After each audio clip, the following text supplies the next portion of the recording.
More medications, less health. Something's broken. Traditional medicine manages symptoms, but true healing addresses root cause. I'm Josh Rimany, pharmacist turned healer. At Beyond the Pills, we merge ancient wisdom with modern-day science to inspire you through stories of transformation, practical trainings, and holistic healing. Join me and other practitioners as we guide you towards vibrant health, body, mind, and spirit, and move beyond symptom management into true healing. Welcome back, everybody, to Beyond the Pills. I'm your host, Josh Rimany, pharmacist turned healer. And on that path today, we have a really good guest. We have lots in common. I am joined by Pete Stevenson. He's a stage 4 lymphoma survivor who discovered firsthand that healing is about far more than about just medical treatment. After undergoing chemotherapy, radiation, surgery, immunotherapy, all without resolution, Pete was forced to confront mortality and ask deeper questions about what it is and truly means to heal. So through his journey, and what emerged was a powerful both and approach, blending Western medicine with evidence-based integrative therapies, nervous system regulation, mindfulness, spiritual practice, all these things we've been talking about on this show, and a radical lifestyle change. Out of that journey, Pete founded Evolve Health through his own healing, a pioneering cancer navigation and advocacy company built on the belief that healing must address the whole human, physical, emotional, spiritual, financial, and practical. Influenced by Buddhist philosophy, entrepreneurship, and creative uses of technology, Pete now helps patients and families navigate the often invisible pillars of cancer care, and we'll talk about that, and that determine the outcomes long after treatment ends. He's also developing personalized support app for cancer patients and has published multiple free digital books we'll talk about to help people access integrative care, financial aid, and disability benefits, fundraising resources, and emotional healing tools, all the things we love now. This is a deeply human conversation about resilience, systems level healing, and what I love, it looks to be truly going beyond the pills with your life when your life depends on it. Welcome to the show, my friend Pete. Thanks for having me. Man, I love synchronicity. I love the fact when people find me and we get to do these beautiful things on this show, because we both have a common thread that we both survived a blood cancer. Mm-hmm. And we did it in different ways that led us to unlock and access things we didn't really realize. So I want to talk about your story. Mm-hmm. First. I want to know, like, what listeners need to know, like this healing journey that you went on. I want people to describe what kind of, when we met, you told me about your story. I want you to expand on that. Yeah. So when I was in my 30s, I was living a pretty normal life. You know, I had a partner, I had friends. I was running my own business, very athletic. You know, I spent a lot of time in the mountains, hiking, skiing, fishing, doing all the things that Boulder, Colorado folks like to do. And so from the outside, my life looked really good, very successful. I looked healthy. You know, I've been running my whole life, playing soccer and lifting weights. So I didn't look sick. And so when I started feeling ill and there was no explanation for it, you know, I went down this path of seeing many, many doctors. And, you know, one said, maybe it's long COVID. Another said, oh, it's vitamin D deficiency. And another said, you know, these different things. But none of these diagnoses actually answered my questions about what was going on. And so when I finally went into the doctor's office and requested a chest x-ray, you know, they found a 7-inch tumor pressing up against my lungs, my heart. It was halfway wrapped around my esophagus, which was making it difficult to breathe, difficult to swallow. Mm. I was dealing with chronic fatigue, a cough. I couldn't even stand up long enough to make the bed. I was so tired. And so while this diagnosis answered a lot of questions for me, I was like, okay, finally, I know what's been going on. It's also a cancer diagnosis, and it just shatters your life and turns everything upside down in a moment. And so at that point, I was thrust into the Western, oncology world, treatments, labs, chemo, endless doctor's appointments, just so many prescriptions. My medicine cabinet is still packed full of all these prescriptions that I just haven't thrown away yet. My life became survival. I didn't know if I was going to make it to Christmas. Yeah. Um, and so I navigated the best I could. I trusted in Western medicine a lot and kind of just did what they told me. And I went through, multiple different rounds of chemo, different types of chemotherapies, 28 rounds of radiation. I did an immunotherapy called CAR-T, which is kind of the new kid on the block when it comes to immunotherapies and a lot of blood cancers, and 3 or 4 surgeries.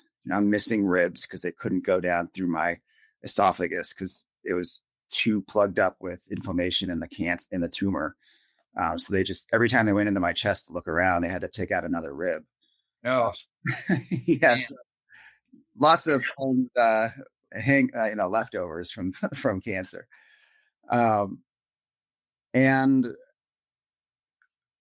the real shift in my healing story was when I exhausted all of my options from conventional medicine. There wasn't another effective line of treatment after CAR-T.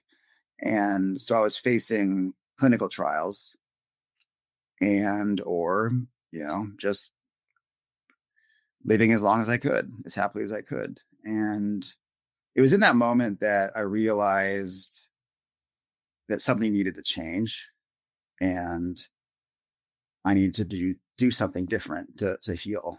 And that's when I kind of went out on a limb and flew to San Diego and participated in a mind-body healing retreat, which introduced me to alternative and holistic medicine and lifestyle change, meditation. It was a raw vegan diet. I was, prioritizing sleep, doing all these things that I had never done. And even through cancer, I wasn't doing them because many of my oncologists told me this thing is genetic and there's not much you can do except these treatments that we're offering. And so, like a lot of patients, I believed them and followed their guidance. And but the cancer never healed because I wasn't actually addressing the root cause of the cancer, what was happening below the cancer that was causing it. And so the cancer just continued growing. They'd hit it with this treatment and knock it down a little bit, hit it with another treatment, knock it down a little bit. But it wasn't until that dark night of the soul when I realized I either do something different or I die. And that's when I really went into alternative medicine. And within 6 months, the cancer was gone, completely gone from, I didn't do another conventional treatment at that point. And that really inspired me because I recognized, there's a lot that I didn't know. My beliefs were wrong. My beliefs about what healing is were completely off. And so from that point on, it really inspired what I'm doing now, which is trying to pass this message on to other patients and, share with them that there's more they can do. There's more options that they might know about. And, healing isn't a passive exercise. Healing is a participatory, thing. You have to participate in it. You have to engage in your healing. And if you do, there's a path to healing for everyone. I truly believe that. Yeah, I love your story, man. Not the part of the cancer, but like, it brings me back because I remember weekly chemotherapy treatments, radiation, like all this stuff when I was 16 because I had ALL leukemia and similar story, right? Like, Yeah. I literally, for me, it was a misdiagnosis, which got me to the edge because they didn't know what was wrong with me until we got to that place where they finally record. So thanks for sharing that. And also the compelling part where you get to that space where there's nothing left.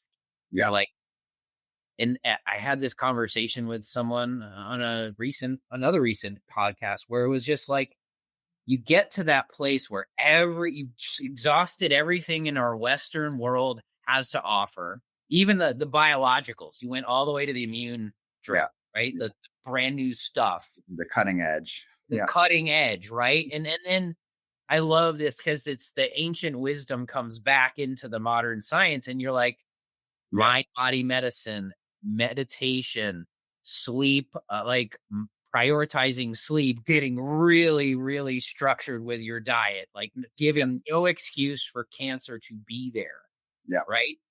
And it wasn't woo woo. It was literally, and what I love is this is all now science. We're proving these things all really work. So you blended that together and you got your outcome in a very quick manner. Like the body just knew what to do. I love this concept because I say it a lot and I want to enforce it. Like, and there's nothing wrong with the oncology approach. It's where we've came from, but you went beyond that because it didn't serve the healing side of what you're talking about, what we're talking about. It was the sick care disease. Let's take away the disease, like get rid of the cancer, but it never addressed why it was coming in the first place. And you gave the body all the signals it needed to unfold what it did. Like, tell me a little bit about that, like your spiritual journey and the mindset that you created in that mind-body approach. You said you went to a retreat. Like, this is medicine now. And so I want people to understand that there is a physical, biological component to belief, to mindset and healing. And you directly experience that. That's why I love having you here today. Is you and I have gone through our healing journeys. So we've experienced it viscerally, not just theoretically in a book, right? You can read all about meditation and its value in healthcare at this point. There's too many studies to disprove it. But you felt it, you went through it. So tell the audience a little bit about what you were going through in your mindset shifts.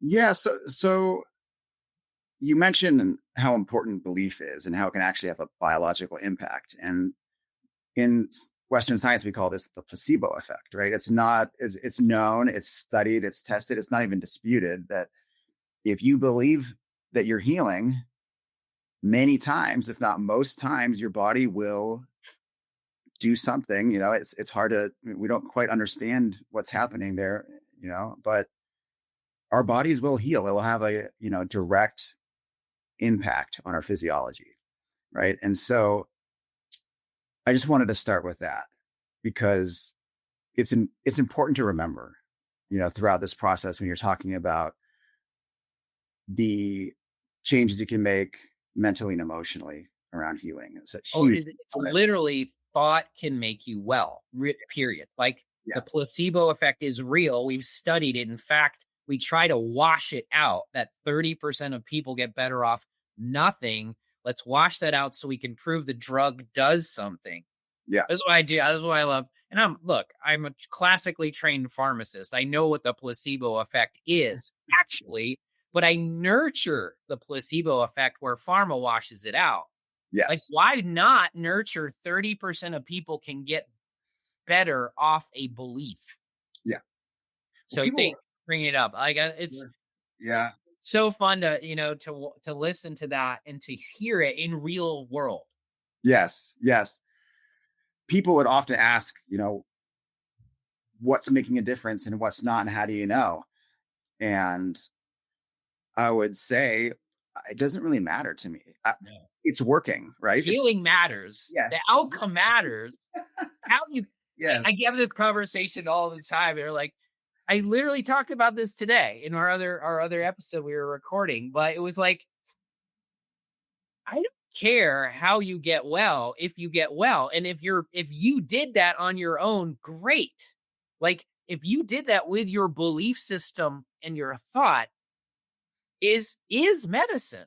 And that's the energy medicine component of this. I know you're rooted in Buddhist philosophies and things, but like the shamanic energy world, like it's all about intention, and intention is thought. And that literally is a healing tool that has been used for thousands of years that I love nurturing and learning the science about, by the way. It's so fun. Yeah. Joe Dispenza has done some awesome work around this. You Are the Placebo. That's just my books right here. It's like I've studied under him directly because the science component is not pseudo anymore, you know? It's not. And all the woo-woo things, I say that with, bunny ears, is it's not woo-woo. It works. It's real, and I'm proof of that. And there's a lot of other cancer patients who apply these protocols and methodologies, and it heals their cancer. So it's not random. It's not, it's not just this miracle turnaround. It's the actions I took. It's a direct result of the actions I took. And, regarding your question about beliefs, there was a exercise that I did that helped me identify self-limiting beliefs and then understand that those self-limiting beliefs weren't true. Right. And so when I did this exercise, I realized one of my self-limiting beliefs was that I'm going to die from cancer. This is going to kill me. And once I asked, is this actually true? And I realized, no, why? There's a million possibilities that I could heal from this thing. And I'm focusing on this one possibility, this one outcome. That really helped open me up. It was a major shift in my state of being, because at that point I realized, wow, there is a possibility for me to heal out there. I just need to figure out what it is. I just don't know it yet. And that's when I went, full on into alternative and holistic, medicine, using my body essentially as an experiment. I would test this, I would try this thing, I would modify my diet a little bit, I would try this new therapy. It had vitamin C infusions and mistletoe and a few other of the alternative, protocols. Most of what I did was radical lifestyle change. I think that's one of the most effective and, important things that we can do to support healing. But I was constantly experimenting and trying out new things. And I learned to listen to my body and listen to my gut. I established a relationship with my instinct again. And I think there's a felt sense of this is working and this is not working. It's just, you can't really describe it with words, but we know when we're eating a certain meal. Is this healing or is it not healing? We know based on how we feel if something was supportive or not supportive. And, it can sometimes be so subtle that we can't always know, like, oh, this particular supplement is helping. But I think learning to trust ourselves and listen to our body, listen to those emotions and that feedback, is a really important skill to have, because that's your internal guidance that will tell you, does this feel right? And I think a lot of people push that away and ignore it. And instead they just listen to their oncologist and whatever he or she tells them to do.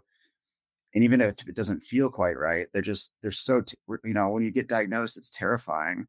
There's a lot of urgency. Get this treatment done. It's vulnerable too. You're very vulnerable because you talk about fear, right? Fear creating that urgency, right? You get diagnosed with cancer at stage 4. You're like, oh shit, like, what do I do? And then you're like, all right, you got to go to the oncologist. And then all of a sudden it's like, you're automatically just sort of steamrolled through the process. Like, I still remember this. Like, 16 is a fog for me, but I remember, like, as soon as they're diagnosed, the real, like, we saw it, it's in the blood, it's leukemia, it's not good. And we can get into all that stuff, but like what you said is really like it's moving from here to here, right? Yeah. Intuitive knowledge is the body knows. I talk to people about this all the time. They're like, what should I do? I'm not sure. Yeah. I'm like, which one feels better to you right now? Yeah. This or this? Like that feeling, like getting out of the head into the heart is not like soft. It's like we're moving from the age of information to the age of knowing. Like our body knows. Yes. As you knew, it's kind of like when you eat mindfully and you're eating this beautiful vegan, pretty plate.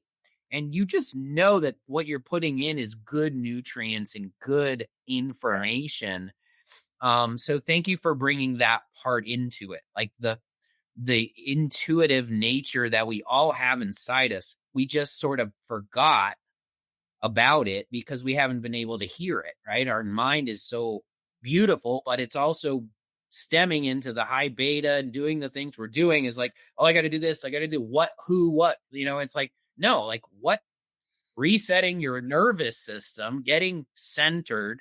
And you said radical lifestyle change. I want you to tell people what you did and how you stayed accountable to that, because not everybody's going to have a cancer diagnosis or some chronic illness where they have to radically change. And we also know that 70 to 80% of all chronic conditions are a lifestyle issue. Yeah. So talk to people about your way and what you did, because we'll get into Evolve Health and what you're doing to help people. But this is a huge piece that gets overlooked, like a fish swimming in water talking to his buddy, hey, how's the water today? And he goes, what are you talking about? Right? Lifestyle is that. It is the highest level of medicine that we can use when you get the lifestyle pieces right. So talk to people a little bit about your radical shift, and then seeing those results. And then the one piece I always love to talk about is, how did you stay accountable? Because it's easy to slide. Right. Yes. And there's a long story to that as well. But first of all, lifestyle medicine is all of the things we can do in our just day-to-day life. Right. And there's actually a field called lifestyle medicine. There are lifestyle medicine MDs. Yeah.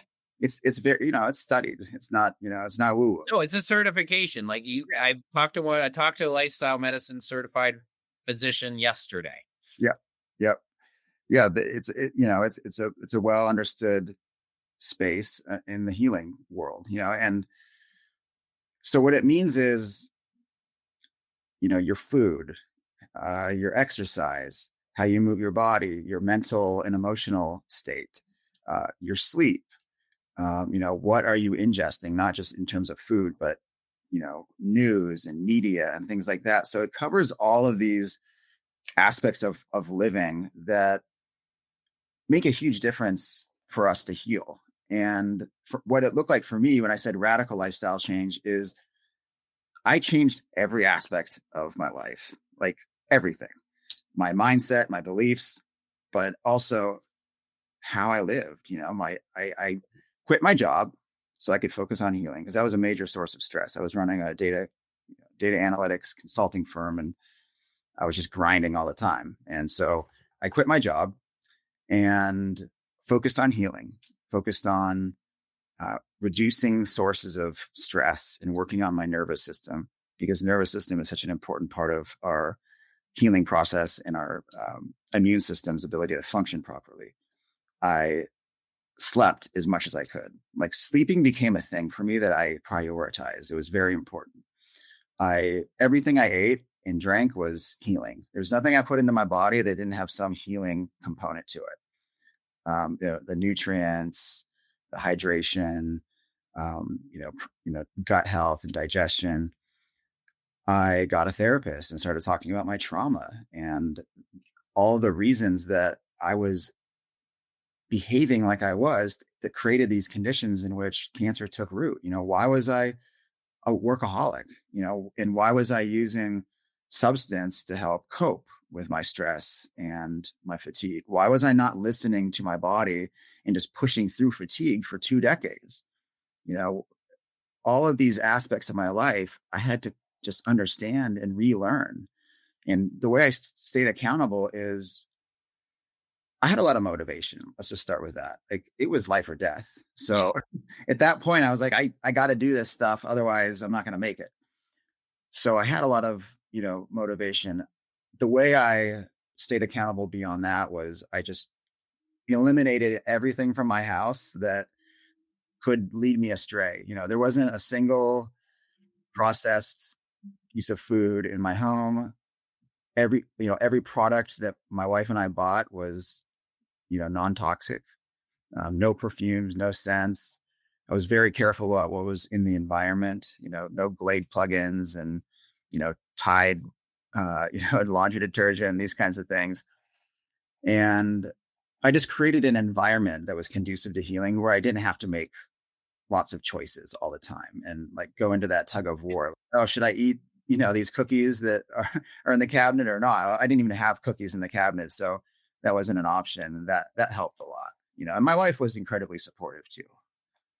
Well, you touched on a lot of things that I screen and assess a lot of, right?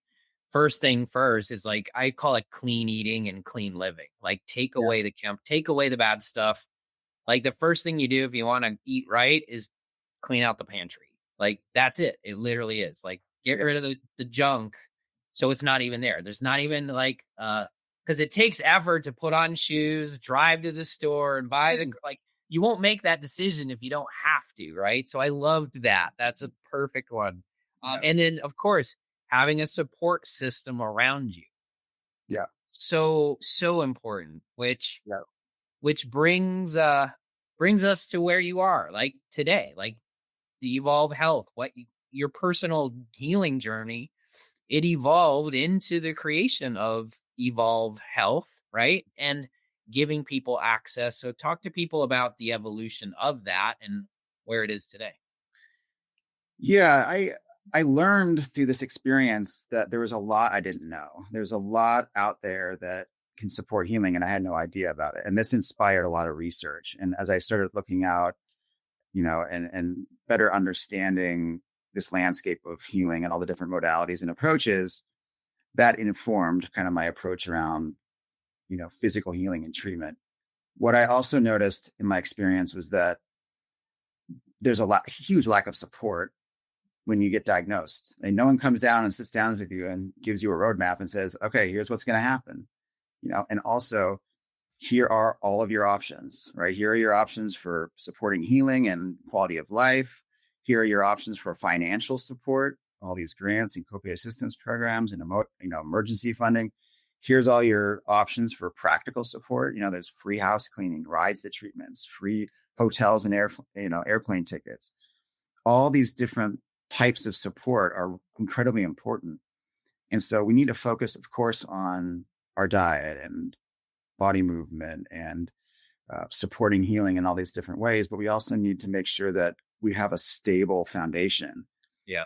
We're not in chronic stress around money and paying rent, which a lot of cancer patients, unfortunately, deal with. And so what I do now is provide that very, kind of comprehensive guidance for folks. I introduce them to all of the options available for support, the entire landscape of support.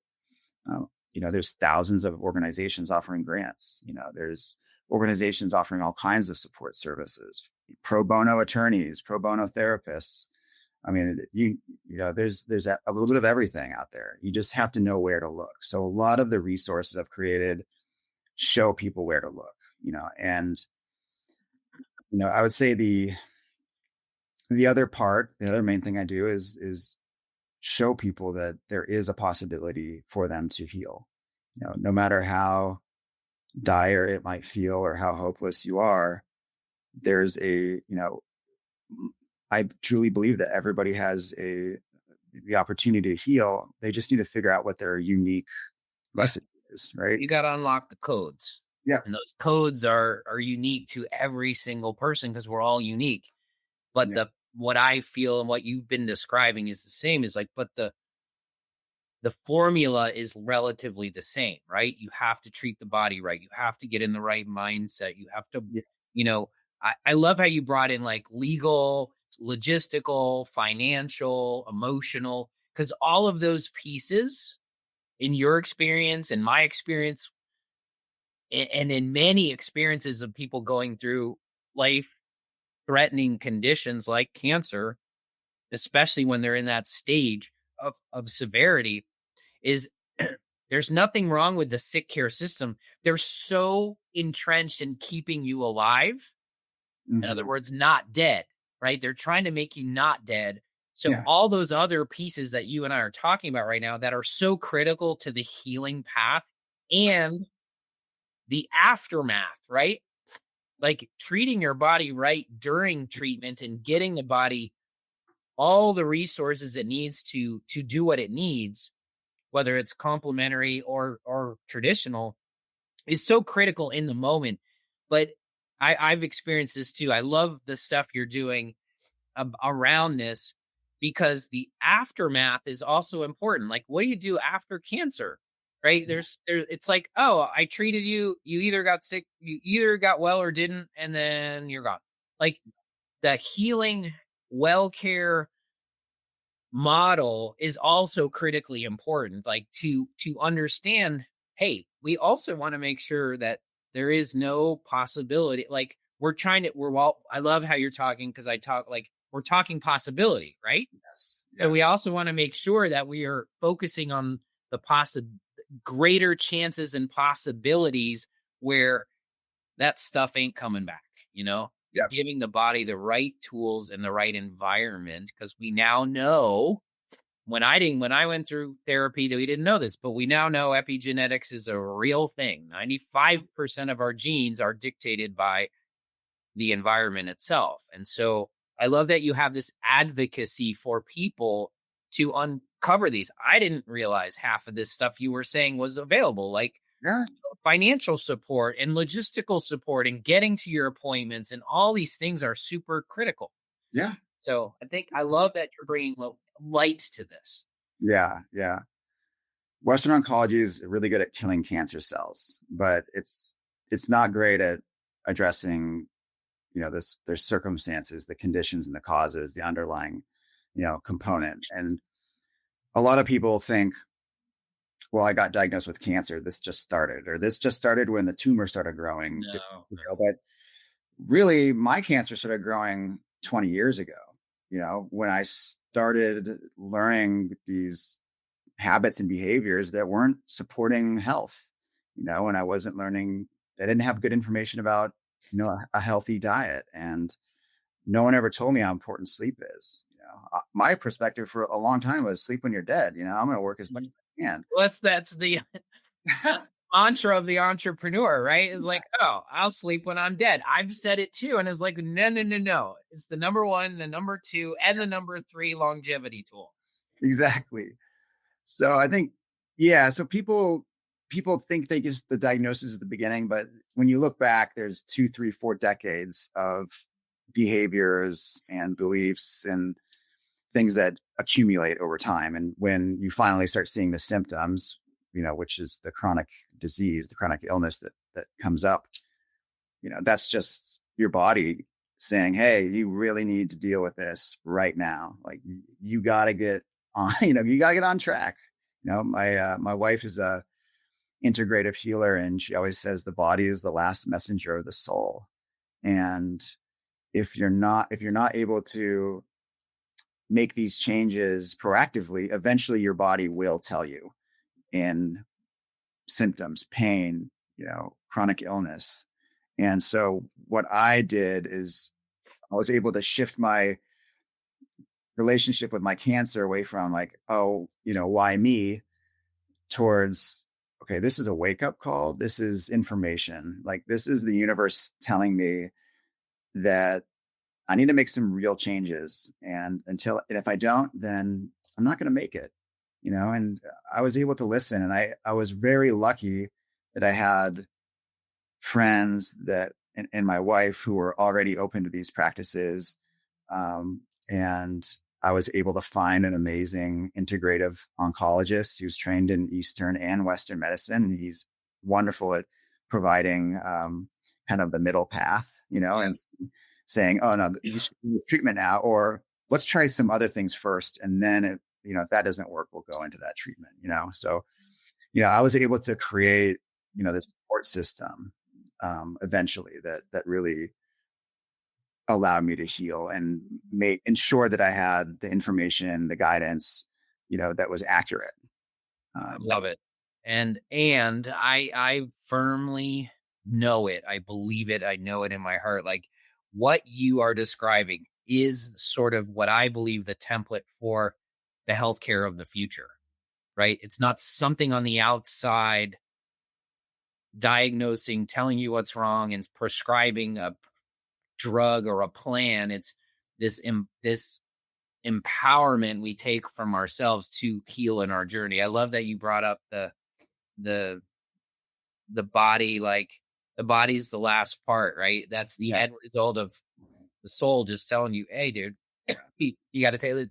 Classic results. Same thing is like with diabetes.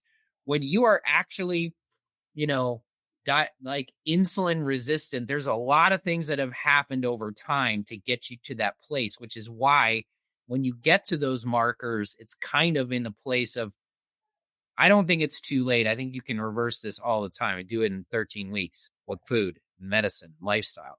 But it's the same thing you were saying is like, your dysfunction didn't happen at the time of diagnosis. It happened way earlier. This is the maladaptive wake up that the body just has to do, right? There's no other choice. It's gotten too many bad signals. So let's take those out and then let's put the new ones in. So perfect example for a healing journey. So talk about Evolve Health and where it is today. And so Evolve Health is, like you said, it's a patient advocacy and resource navigation practice. And we help patients with all aspects of their healing journey. A lot of times, I would say most of the time, folks learn about me because,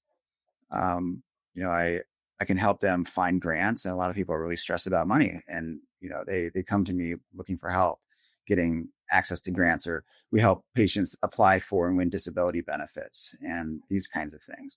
So a lot of patients, they're in the middle of their career and they don't know that, like, basically as soon as you start your first treatment, you're considered disabled by the ADA. And that's when you can become eligible for disability benefits. So there's all these resources and I help folks find that, right? And in addition to that, we provide integrative care coaching, right? So I work directly with patients to show them what options they have for healing and kind of talk to them about the same things we've been discussing, help them understand there's more you can do. Western medicine is amazing. I wouldn't say it's broken. I would say it's incomplete. And, once you start adding these other perspectives and approaches, then you can really have an effective, care plan. So I help with that. And I do a lot of emotional support as well for folks. It's very therapeutic just to be able to talk to someone who's been through it, who gets it, and vent. So a lot of my work is just being a good listener and reminding people that it's okay to feel that way. It's okay to ask for help. It's okay to feel ashamed. Because that's a big part of cancer no one talks about as well, is the shame of losing your agency in society, not being able to produce, and the capacity that we value, which is, making money and doing your job. All of a sudden you're sick and you can't do these things. It can be really, really tough on people's, sense of self. So, coaching people really through the practical financial aspect, the emotional aspect, and the, physical healing aspect.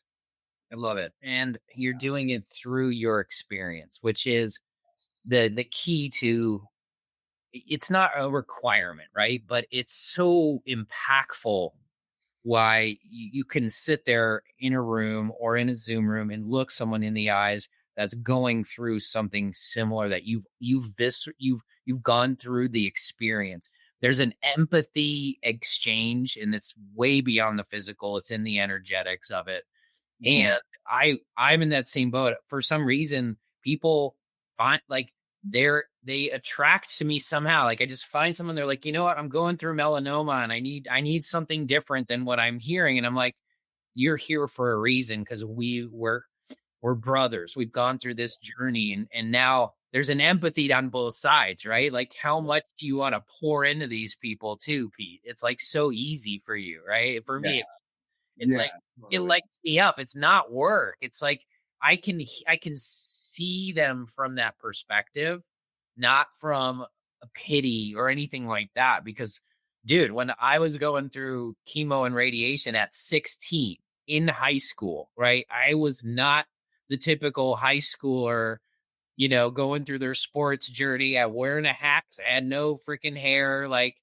And there is a mental component because everywhere you go, somebody's looking at you.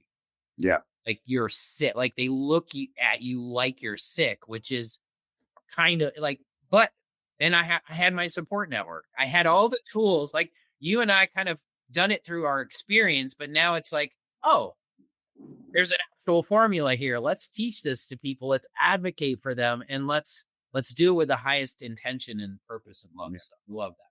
Yeah, I think I kind of, my rebellious nature came out a lot when I was going through these really evident symptoms. Like I'll never forget the morning that I reached up to like put my hands through my hair and just a giant clump fell out. And then I grabbed my beard and I'm like, what's going on? And just whole clumps of hair just fell out. And it was really disturbing. It was very, I knew it was coming, but I didn't know when and how it was going to, how this was going to happen.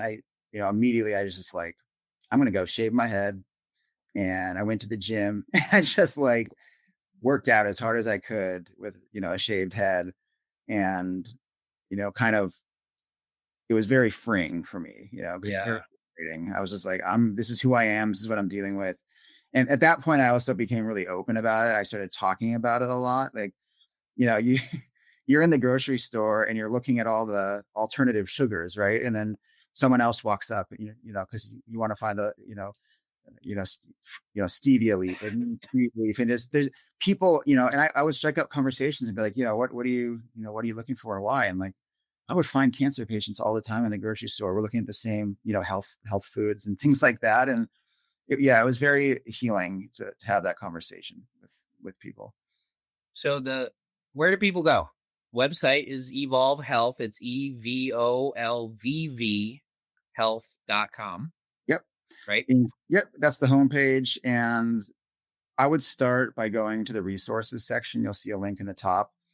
And I have seven or eight guides and ebooks that I published. Everything from how to launch an effective fundraising campaign in your community to the top 25 different types of financial resources that every cancer patient should know about. I have a book on disability benefits and, help people determine if they're eligible. I've written a lot of different books that are designed to put all these tools in people's hands. I love it. And you're on Instagram, Facebook, people can find you. Yep. It's Evolve Health on all the platforms. Nice. Yeah. For someone listening who feels overwhelmed or lost in their journey, cancer journey, or any health journey, what do you want them to hear right now? That it's okay to feel overwhelmed and scared and ashamed. It's okay to feel broken. It's okay to feel like you don't know what to do. That's a part of this experience. And I want them to understand that they can take an active role in their healing and they can support their body to heal and support a higher quality of life, by doing all these things we've been discussing, getting out there and getting information and learning, what you can do. It's beautiful. Yeah. Knowing now what you went through then, what would you have changed? Well, I wasn't ready for the information until I was ready, right? I couldn't have believed the things that I learned until I exhausted all my options. So when I look back, I'm like, yeah, people told me about alternative and holistic, approaches much earlier than when I actually started doing them. But I just wasn't ready to hear it, and that's, people are ready when they're ready, and some people have to get kind of to the edge of the plank before they are. I would have done my first round of chemo and steroids because I was in an emergency situation. I needed to shrink the tumor down to a point where it wasn't pushing on vital organs and potentially going to cause like a heart attack or, a blood clot. But at that point, once I was stabilized and the tumor had shrunk to, 30% of its original size, that's when I would have gone directly into exploring alternative and, supplementary healing options. I think if I had gone back and adopted the practices I eventually did, I think I would have avoided radiation, more chemo, more surgery, dozens and dozens of medications. So yeah, I would have definitely started this much sooner. Um, but I had to get to where I got before I was ready to hear it. Well, that is that's beautiful, because I want to honor that. Like, I think a lot of people try to rush. You can't rush your healing, right? There's a rush piece of like an urgency for good reason, right? Your cancer, this deadly, right? People, when they face their mortality, it's a big deal, and you can't describe to somebody what it feels like when you're going through it, because it's your own personal journey.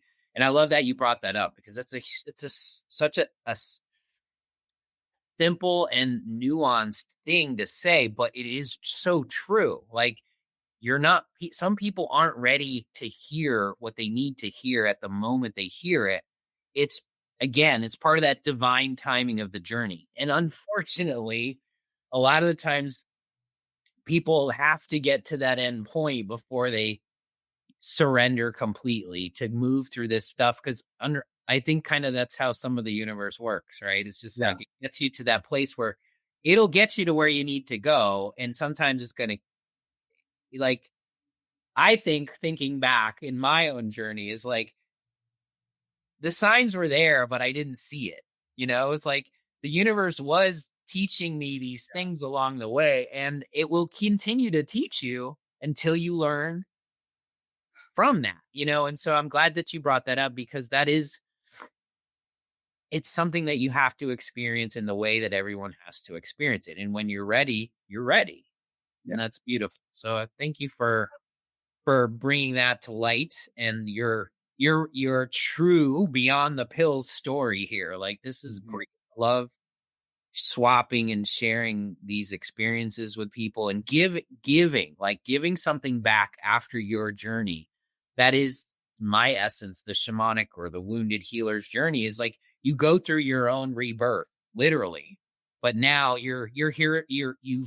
You have this calling, this thing that you're called to do, to help others in their own path. So I appreciate that. I honor that. I thank you for that, because the world needs more healing, and especially in the cancer warrior world is a big close to my heart as well. So I appreciate that. People need to hear the story. They need to hear it from people who have gone through it, that can use their own lives as evidence that it works, and because the story isn't shared, or oftentimes it's kind of dismissed as just a random, turnaround in a disease, but really it's a product of all the hard work and the decisions and the radical lifestyle change. And the more people can hear these stories and believe in them, I think the more people we can save. Well, how do you get the placebo kicking in, right? It's belief. And how do you get the belief going is you have people, real life experiences and stories of transformation, in this case for you, where if one person hears it, they're going through this stuff, and they know, hey, if that can happen, there's the possibility, right? It's right there. It's real. It happened. It isn't fake. It's real. It happened to Pete. It happened to Josh. Yeah. And it wasn't because something happened to them. It was, they took this active participation in that cycle of world, believed it was going to happen, not because it was a belief, like, if I do something, I will heal. It was, you believe that it was possible. The possibility of the belief is what, and you and I know that for our stories and our teachings. So yeah, absolutely. Go visit that site, get that free information and advocacy, evolve2vshealth.com. Pete, this has been fun, man. I appreciate you. Yeah. Thanks, Josh. Yeah, it's been a lot of fun chatting with you. I no doubt that we will have further conversations and further connections because we serve similar people in similar paths, and Yeah. I would love to dive more actually into the fundraising and the grants. Like all that it's so exciting to me because it is possible. There's tons of that out there. You just have to figure it out. So I'll be connecting with you for sure. But I appreciate you, man. Thank you so much. Thanks, Josh. Take care. It was so good to have you. All right, guys. That was a great one. So happy we got that one done. That's a wrap. Until next time, stay well. Thanks for joining me today on Beyond the Pills. If our mission to de-prescribe 10 million unnecessary medications resonates with you, share this episode, subscribe, and leave a review. Whether you're a practitioner or someone ready to reclaim your health, visit rx2wellness.com for free resources to begin your journey. Together, let's go beyond the pills and co-create a world of vibrant health and true healing. Until next time, live better and stay well.